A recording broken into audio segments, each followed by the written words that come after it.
Hey, welcome back to my channel. This time it's going to be the top 5 monsters in the Ninth Age.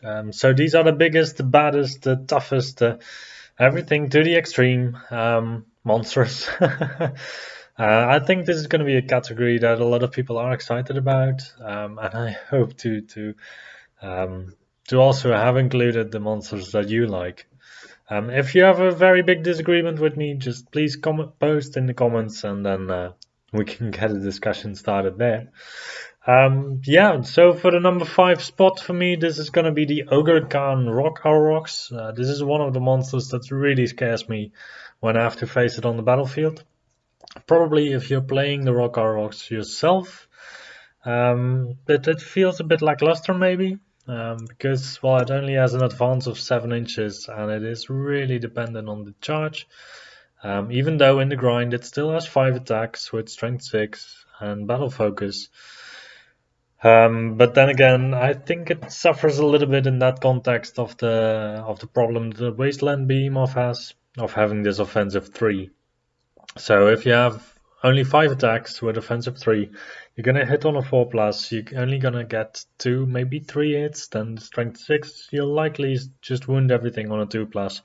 However, ones do show up, and in the end you don't end up with a lot of wounds. The battle focus does help here a bit. But the Rock Aurochs is mostly really valuable on the charge, because if you charge with it, you get the 3d3 impact hits. They are, I believe, at strength 6, because impact hits don't benefit um, from any bonuses, if I'm correct. So the devastating charge, plus 1 strength, plus 1 AP, that only happens on your close combat attacks. But I could be wrong here. And actually, I am wrong, because the model also has Living Avalanche, so the model's impact hits also gain plus 1 strength and plus 1 AP. The reason why this confused me a little bit is that the Thunder pack, the Thunder Herd in the Dread Elf Army book, the new Dread Elf Army book, also has Devastating Charge, plus 1 strength, plus 1 AP, but the impact hits of these guys, they don't get the plus 1 strength. Yeah, I got a little bit sidetracked there. But in the end, the Ogre Khan Rock Aurochs is just an amazing monster in my view.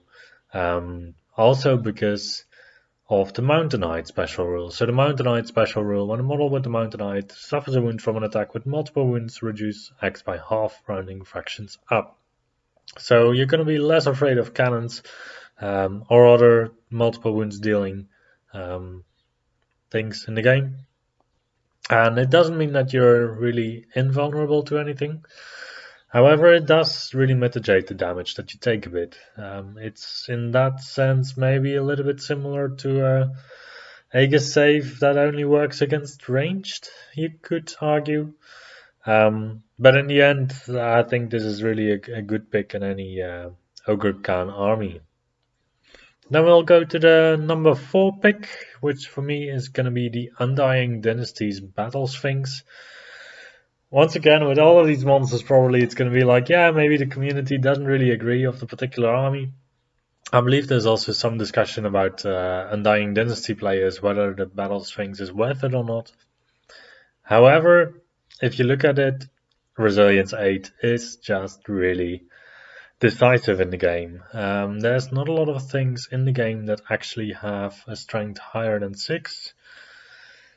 And even if you go to strength higher than 6, if you go to strength 7, you're still wounding it on a 5 up. If you go to strength 8, you're still wounding it on a 4 up.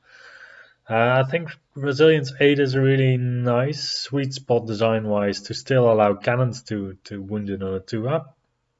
And cannons are also going to be quite a big of a weakness for the Battle Sphinx.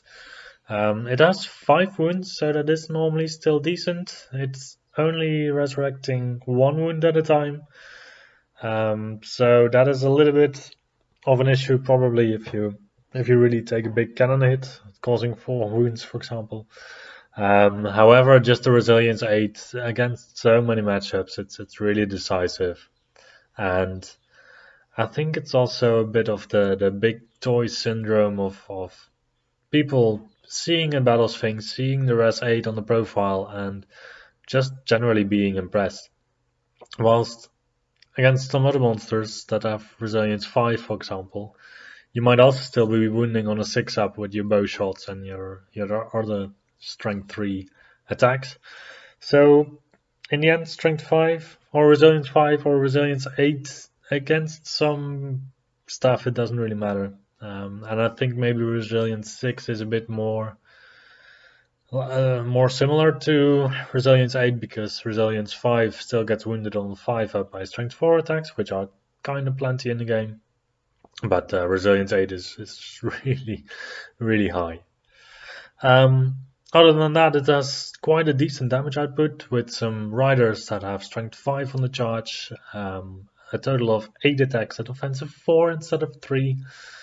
So there are some things in the game, quite some things in the game that you hit on a 3 plus actually. The Battle Sphinx has 4 attacks at offensive 4, with strength 6, which is normally just enough basically. And whenever it gets really dicey, you still have a breath attack with strength 4 AP 1. And I think breath attacks are sometimes a bit underestimated by people. But for these gigantic beasts, it really makes a big difference sometimes, because you can go into matchups where you would expect normally to lose by 2 or 3, and just use your breath attack and even the playing field in that regard. I think a breath attack on a monster is way more valuable than people think, because people normally regard it to be just like, I don't know, 2 wounds or so. And that is true, but it's also 2 combat res, which you don't have to give to your enemy. Then we'll go to the next one. The next one for me is gonna be the Orcs and Goblins Giant. Yeah, so there's giants in all kinds of different armies in the 9th Age, included in their Slim army books, and also now in the Giant expansion, the supplement.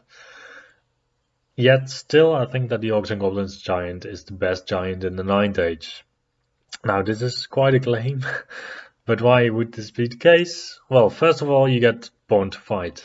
And Born to Fight gives you +1 attack in the first round of combat, if it's the first round of combat, or if you're steadfast at the start of the round of combat. So basically, this just brings your giant of strength 5 to strength 6.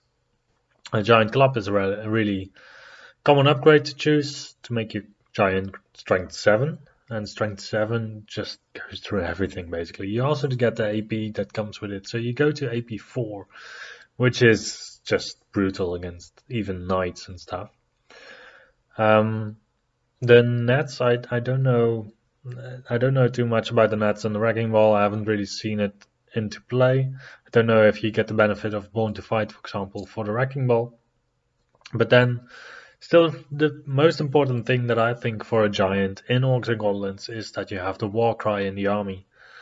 And that means that suddenly your giants that you include in your army can get Swift Stride and +1 advance. So you're going to go to an advance of 8 with Swift Stride, which is basically as fast as your cavalry is going to be.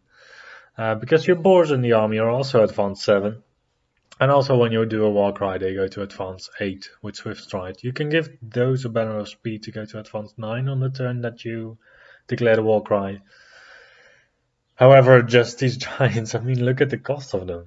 Just the banner and the banner of speed together, that's 60 points, and a giant is 280 points. So I think it's really amazing in Orcs and Goblins, just because of the added mobility of having Swift Stride 1 round in the game. Then we will leave the Orcs and Goblins behind to go to the Dread Elves with their Hydra. I have played Dread Elves for a long time by now, and the Hydra has always been a really good pick, except for the 6th edition army book where monsters didn't have Thunderstomp back in the Warhammer days, and yeah, the Hydra didn't really shine because it was just too expensive for what it did basically, and cannons were still more harmful than they are today, to be honest. So yeah, now in the current meta, the Hydra is just a very decent pick. It has 6 hit points, it has a resilience of 5, it has armor 3, which is quite important, defense 4, which is also quite important, and a fortitude of 5 up. So there's currently in the Dread Elf, like has always been for years and years now, In the Dread Elf community, there's a bit of a toss-up between people that prefer the Hydra and people that prefer the Kraken. So for me, the toss-up is decided by the fact that the Hydra still has a breath attack, just like basically the Undying Dynasty's Battle Sphinx does have a breath attack. The breath attack on the Hydra is also what pulls the difference for me. Because there's people that say like, yeah, but a Kraken is way better against armor. In some sense, that's true. However, the Kraken also went to AP3 instead of AP4. So in the end, you have 4 attacks with a Kraken that have hatred against large and gigantic, but not against anything else. And the Hydra has more attacks to start out of. Strength 5 is often enough anyway, and you have the breath attack. In addition, the Kraken has distracting to save its skin. And our target for that purpose, the Hydra, has Fortitude 5 up. So there's then people that say like, yeah, but Fortitude 5 up, you can negate it with flaming attacks, but then again, distracting you can also negate with impact hits, with auto hits, with anything that anyway is gonna hit you on a 2 up.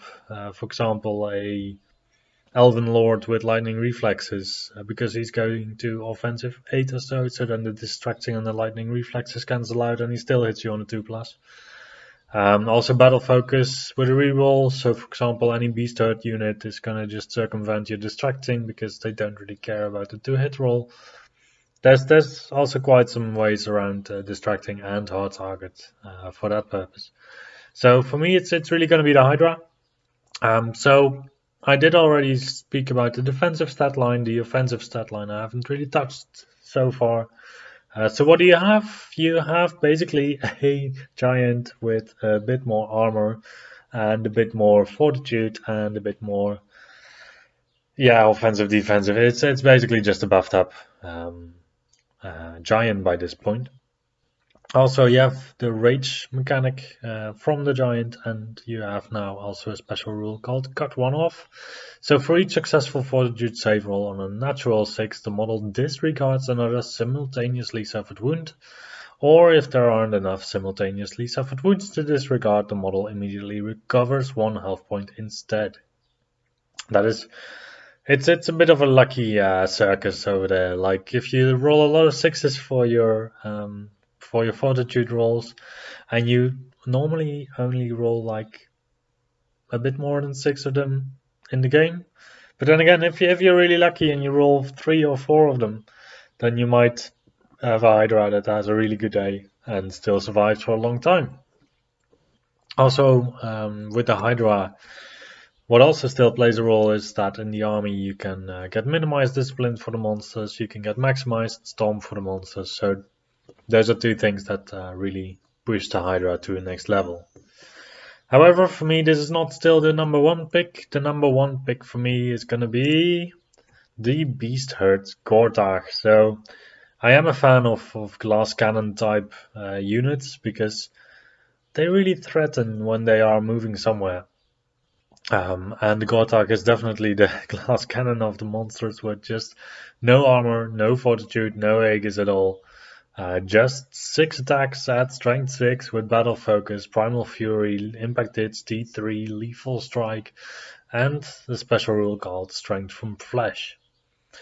In addition, it's really set up for the grind with the stubborn on discipline 9, so it's not going to go anywhere if it's in combat. The only thing that keeps it from being in combat is just shooting. And then we go to the same point basically as we went to with the Undying Dynasty's Battle Sphinx. If the enemy has just enough tiny darts to pull the beast down, then your resilience doesn't really matter anymore.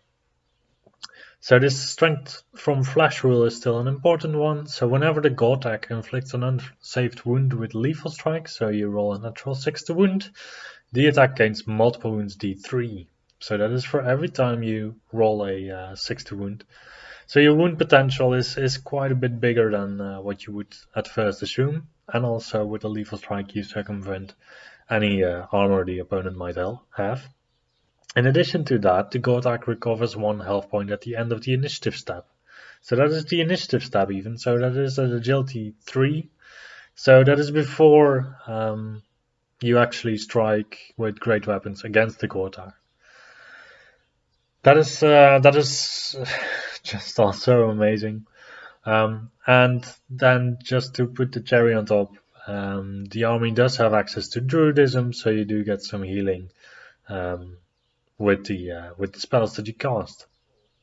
Yeah, I think it's a really well-rounded monster. The only weakness is the well, basically any shooting without AP, because this is shooting that you can shoot in mass volleys, and then you're gonna just hit a lot of sixes at some point. Also, poison is a really big weakness of the God Arc because every single six is automatically a wound, and they are wounds that cost like, I don't know, 80 points, a bit more than 80 points apiece.